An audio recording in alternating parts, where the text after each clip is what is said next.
Rob, right here, people, from EMG. It's like all these abbreviations. First question, what does it stand for? Electromagnetic generator. Oh, that's such a sexy So term. exciting. Yeah, that's sexual for those rock and roll players. Good idea to stick with EMG. Yeah, exactly. Yeah. So, you have a new product, Right. which guess what? It's a pickup, people. Woo! So here's the thing. In general, I have, I think, 50 plus guitars. Right. Not a single one of them has an EMG in it. Not necessarily by choice. Actually, I can't tell. I've always been, for some reason that I can't quantify or tell you, no, active is evil. I don't know why. No? Just it's been ingrained. Now tell me why that's a good idea. Why an active pickup is a good idea? Yeah. Oh, well, which one of my guitars should have an active pickup? All and of your why? guitars should have. Sales guy right here.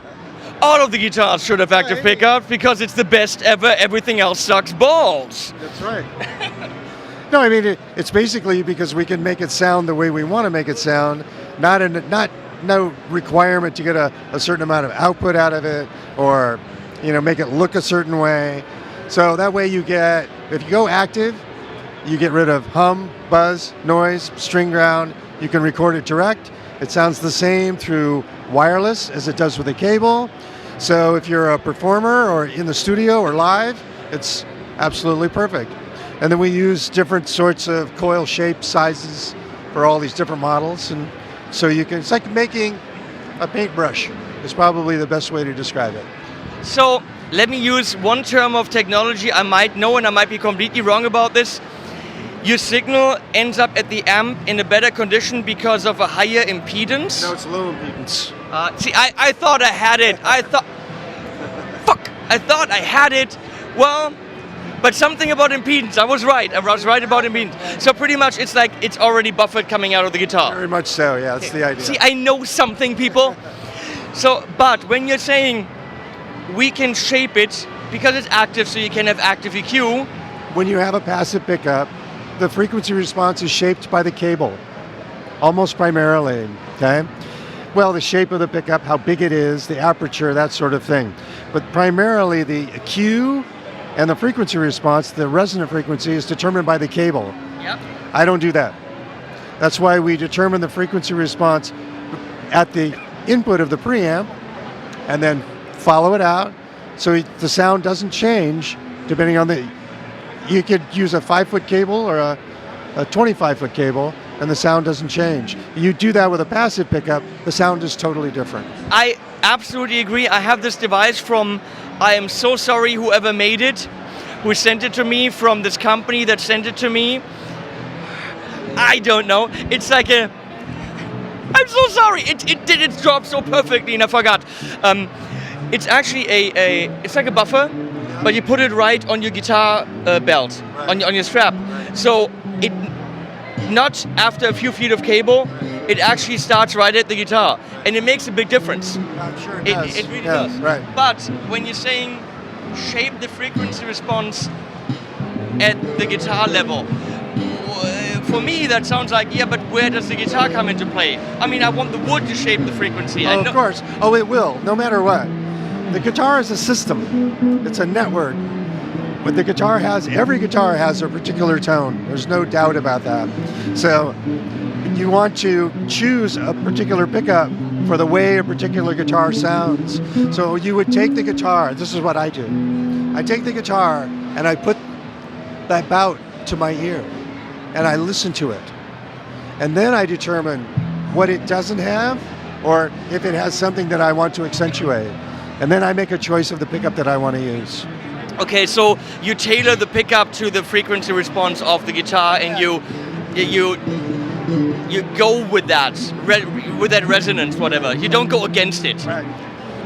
Makes sense. So show me the new thing that you have. The new thing is it's retroactive. So this is it's a very standard humbucking shape pickup. So not your blocky kind of. Yeah, I can exactly. see the EMG right away. Right, exactly. Okay. Yeah. So what this is that these coils are short, squat, and they're large, and they sit right next to one another.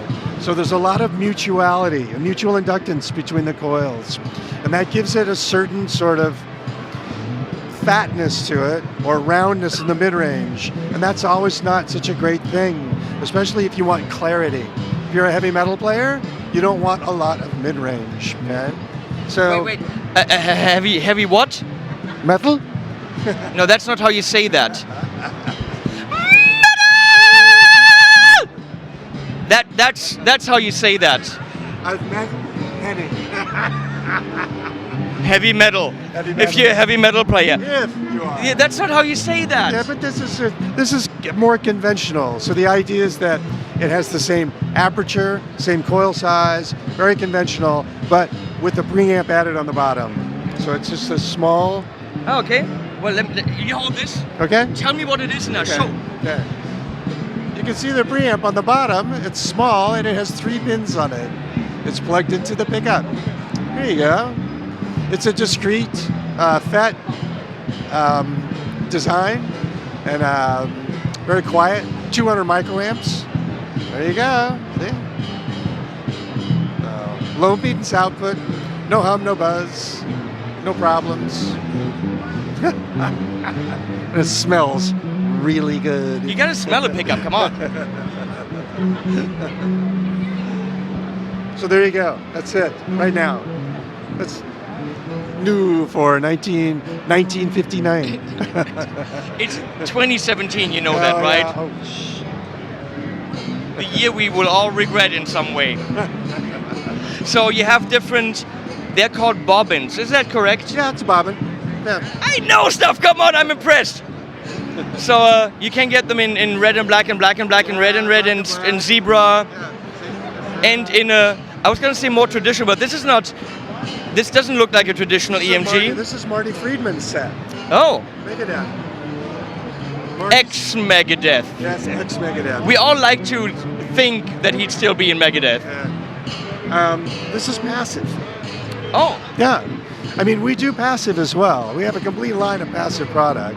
Humbucking single. things Henning did not know. Yeah, so there you go. And See, with me with pickups, I mean, to be completely honest, I go with the pickup that the luthier chooses for the guitar. Right. Because I trust them to know what's best for the he instrument. knows the design, you know? He knows he's played it. He knows the guitar when he builds it. So, Yeah. exactly. But this sounds really interesting. Yeah. I very much like the idea. The problem with a demo for a pickup, you can always just smack some big ass artist in front of a camera. Right. And well, you guys have the most ridiculous video studio where I always cry just a little bit. And you have the most amazing sessions. I can't get enough of the Devin Townsend sessions. Oh, they're amazing, Oh, my aren't they? Yeah, they're God. great. He's such a That Kingdom, It's dynamic, thing, I keep clicking on that. It's crazy. Yeah. He's funny. We did a video earlier. So but doing a real demo where you can say, okay, this is an EMG and this is a, let's say, more traditional pickup. Right. I've done one pickup review where took a guitar, put new strings on it, inexpensive guitar from a brand that I do regularly that builds my new signature guitar. You know what I'm talking about. And I thought you were a drummer. don't tell them that. Don't use the D word. No, and put the strings on it, played something, and then put the new pickups in. Right. I messed it up because I don't know how to use a soldering iron. Right. So I completely destroyed the guitar. It went back to the pickup guy, handmade pickup from a German guy. He put completely new electronics in it. His pickups, which are worth as much as the whole guitar. And the bottom line to me was, when it came back, I played it with the same amps, played the same stuff. No real difference. Yeah. And if that happens, I can't fake that. Right. What comes out, comes out. But that is, for me, the only way to really test a pickup. Same guitar, same strings, same everything. It has to be the same guitar. But in order for me to do that, I need someone there that can actually exchange So- everything in the guitar. But you don't need somebody there. See, the connector's on the bottom of the pickup. So you just plug in here. So you can take the pickup and swap it out anytime. If I have your system installed, but Yeah, not exactly. if I'm swapping for other brands. Well, that's true. Yeah, but well, like I said, we do passive and active. So the passive actually has a connector on the bottom as well. Cool. So everything that we do, That most certainly makes it easier to do comparisons. Exactly. So I could do comparisons between EMGs, but not between EMGs and other companies. well, if they did this, then you could.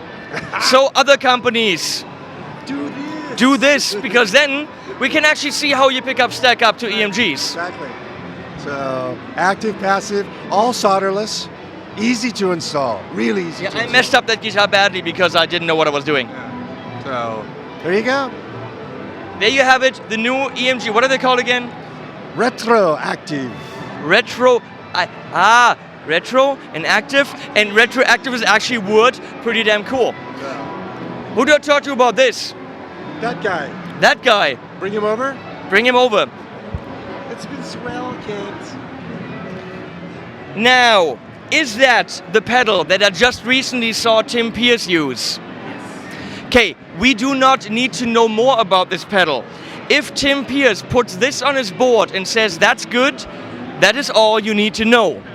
Tim Pierce has his own pedal, his design pedal, and he just told me today he played yesterday and the only overdrive distortion he used was the ODR1, and he has it on his pedal board for 15 years, so that's all.